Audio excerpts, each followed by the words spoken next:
All right, so let's move on to something that we haven't done yet on this show, and that is looking at weekly rankings. So let's take a look at how this looks. Take a look. All right. Zach, All is right, there here we go. somebody standing out for you? So, well, first we're going to take a look at quarterbacks, and I believe Eric is pretty low on Joe Burrow, who we've kind of talked about. What do you got for Yeah. us on Joe Burrow, Eric? Yeah, I want no part of Joe Burrow. I did not draft him in seasonal leagues. I don't have him in dynasty leagues anymore. He's moving way down my dynasty rankings, way down my regular rankings, definitely down my weekly rankings. They looked absolutely terrible last week, 164 passing yards. They have no rushing game. So the offense has to go through Joe Burrow. He's a little banged up. Chase wasn't playing in the beginning. It was just, I don't think they quite have the cohesion. So I'm not ready to, bet on Joe Burrow or put him in my starting lineup until he at least proves it to me for a week. So right now he's on the bench. He's going to stay there. He's not somebody that I want to be starting. I have him where I got my rankings, but I will not be moving him up until he proves to me that he deserves to be moved up, because I believe he only had about 8 fantasy points in DraftKings last week, and that's nobody you want to have in your quarterback spot. Yeah, that's pretty brutal. I'm curious though. You say you're moving him down in dynasty. Is that all because of the hand injury, or is that something else? Well, there's just a lot of good quarterbacks. I mean, a lot of these rookie quarterbacks look really good. A lot of the quarterbacks last year look pretty good. And for me, the quarterbacks I want to have in Dynasty usually have a little more mobility than he has, because I think they have a little more upside. For him to hit his peak, he needs to have a 4 or 5 touchdown game. And we've seen these younger quarterbacks; they have a 2 rushing touchdown game, and they've already passed him. So I look more towards the Konami code type quarterbacks than a Joe Burrow. Yeah, I think with the injuries Burrow's had, running the football is kind of out of his game now. All right, so let's take a look at running backs. Marcus, I believe you are pretty high on Jordan Mason. Yeah. What are you thinking there? Yeah, I think he's a borderline top 5 running back this week, assuming Christian McCaffrey does not suit up for week 2, which it sounds like they are going to probably keep him out of the game. If we saw what he did on Monday night, they use him just like CMC. He crushed in what was supposed to be a difficult matchup against the Jets. He should have really had multiple touchdowns in that game, so it could have been even better.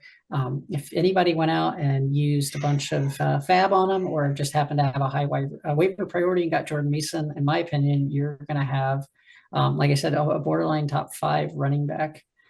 He's just, I think, set up to do really well in that offense. And people might be start to think, how great is Christian McCaffrey?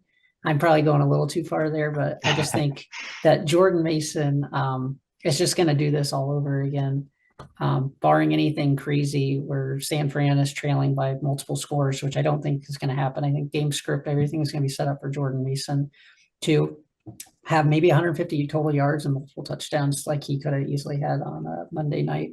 And Marcus, do you think this might be because of like the Madden curse with Christian McCaffrey on the cover? They said now he's injured right away week 1. Jordan Mason came out that he said he knew he was starting since Friday, but all the rest of us did not know that, but somehow they knew that. What do you think about the Madden curse? Is that playing out? Yeah. I don't know if I can believe it or not, because it does sound like McCaffrey will eventually play. They said if it was a playoff game, he would have been out there, which then makes me think, can you trust anything they say at this point? Yeah, probably not, right? To me, their playoffs don't start till January, so do they keep him out till January? I doubt it. We have heard about what are they calling it, Achilles tendonitis. I feel like if you're a running back that's a little bit older, you probably need your Achilles. So I don't know if that's all. These are all very negative signs, I think, for McCaffrey.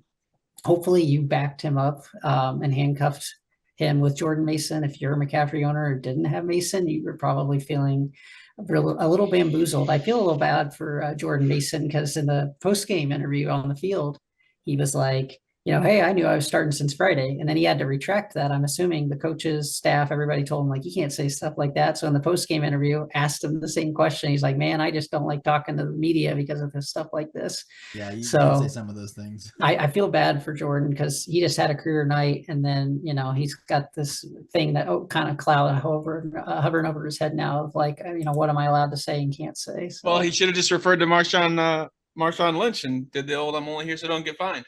That's what he tried to do in the actual press game or post game press conference. So just kind of feel bad for him.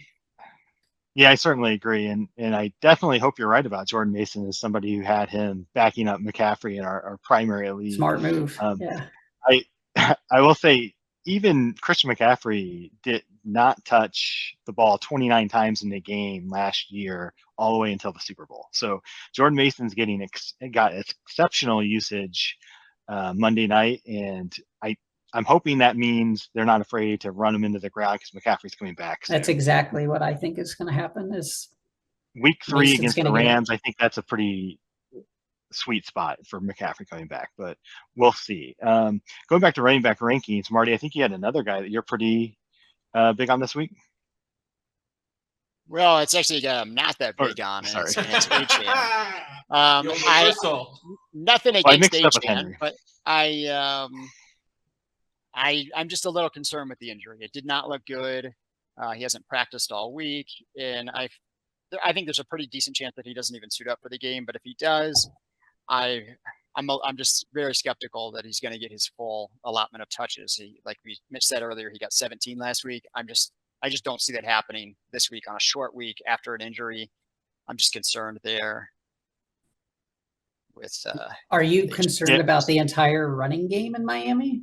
If Achane doesn't play, will you want somebody else? Or don't they have a whole slew of guys in there? Yeah, it could be Jalen Wright's.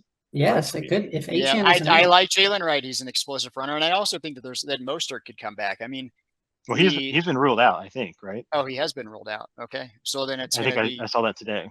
Wright's backfield to lose then. And what about Jeff Wilson? Jeff Wilson. Jeff Wilson got some carries last week.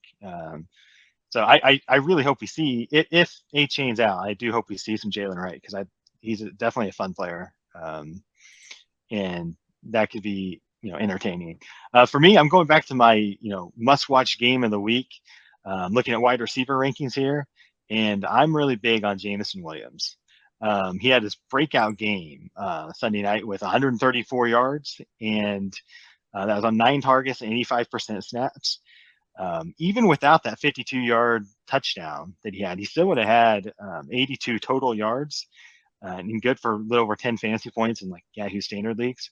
So I think he is here to stay. And one player that I compare him to talent-wise and situation-wise is Jalen Waddle. He's really fast and dynamic, playing across from an elite number 1 guy in Amon-Ra St. Brown. So I think I'd like to see a few more weeks like this before I move him all the way up to where I have Jalen Waddle.